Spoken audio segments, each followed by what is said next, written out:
Hey everybody, this is John here from Mo City Reptiles, and we are going to be talking about the top 5 best pet reptiles for kids.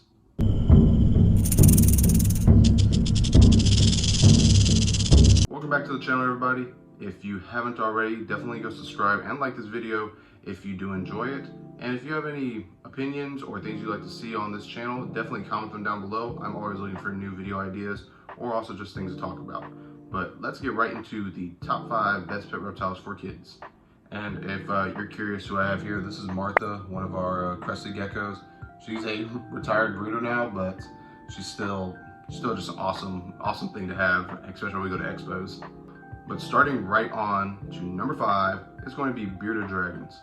Now, bearded dragons are amazing reptiles. They are very personable, have a lot of personality.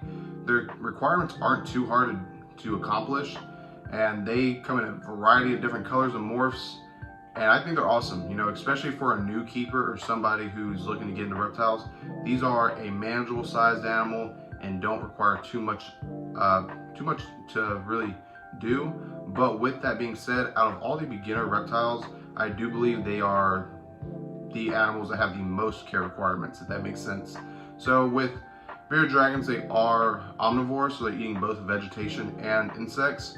And from where they're located in the world, in Australia, their environment is hot and kind of dry, so you have to mimic that in the enclosure by providing a hot basking spot, usually being around 100 degrees, and also giving them a dry area, but also opportunities to get humidity so they can help with their shedding process, so they don't lose things like their toes or, you know, start losing the ends of their tail, because that is a big thing with them bearded dragons and something I see a lot when I'm getting rescues in. But besides that, they are really chill animals and they can make great pets for your kids.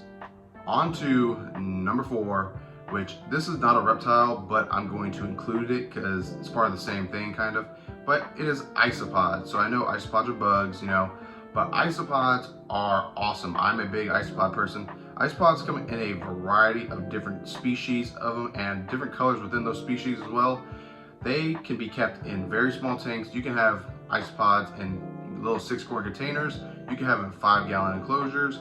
It's kind of up to you what you want to do, but all you really have to do for an isopod is set them up properly by providing substrate, cork, leaf litter, and then we put moss in, you know, just kind of give them drinking areas.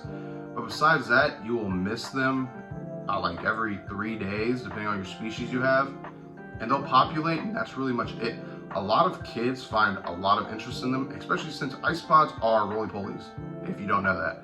But kids love them. They think they're awesome. They think they're very fun, especially when you lift up cork bark and you see them all run around. It is a very cool project for children to have. I've done it with a few kids where, you know, help them build their own isopod cultures, and over time they find a lot of interest in it and they start collecting different species of isopods, and it's real fun to see. Moving on to number 3, I am going to be putting ball pythons. Now, ball pythons are one of the best snakes for beginners. They are a manageable size, getting anywhere between 3 to 5 feet. Now, you might get your 6-foot ball python from time to time, but you know, it's usually around the 3 to 5 foot mark. And their enclosures don't need to be too big, and their requirements aren't too hard to, you know, accomplish. Now, they do need heat, of course, as they are a reptile. You do need to feed rats or mice or whatever the size they're eating.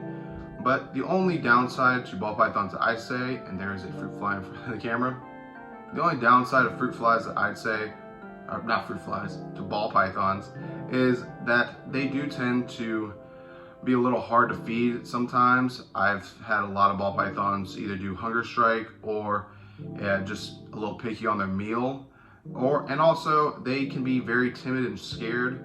Ball pythons, as you know, when their defensive measures is they ball up, but that is also just one of their habits that they do. So when they ball up, they're not really adventuring out as much, and they can be kind of hard to hold because you're just really doing this.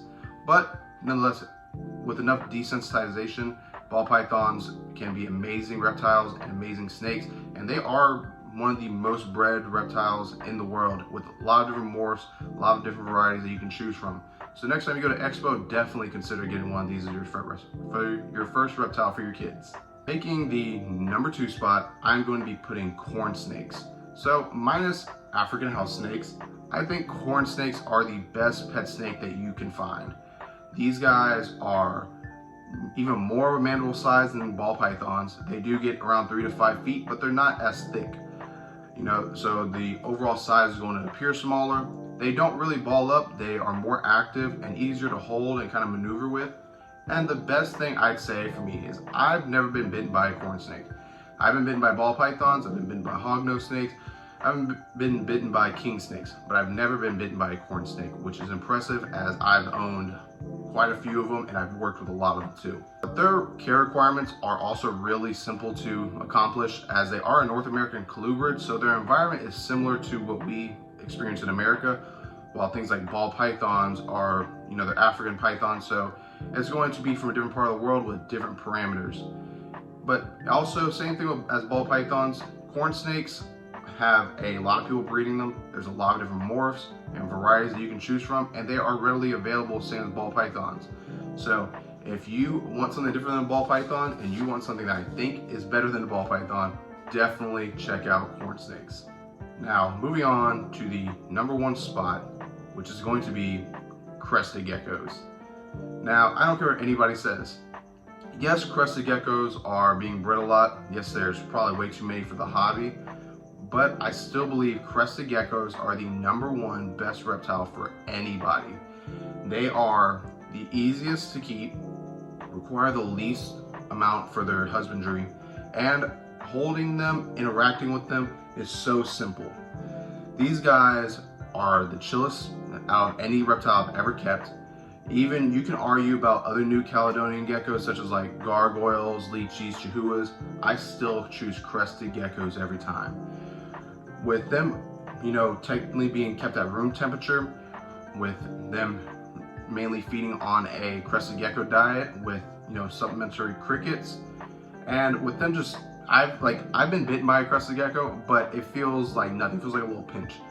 They are pretty much harmless. They are very hardy animals, and if you mess up or kill them, then it is 100% your fault. Like, I can't explain it any other way. But for children, these guys are very interactable.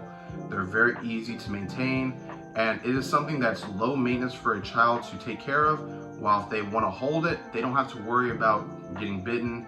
They don't have to worry about overstressing it too much or it clawing them, because these guys are real simple, real chill. And when they're babies, yes, they can be a little spunky, and you know, you can have them drop their tail, which she actually has her tail still. But for the most part, they become desensitized real easy, and most crested geckos are real chill and real easy to handle. But if you do agree, then definitely let me know down below. That is my top 5.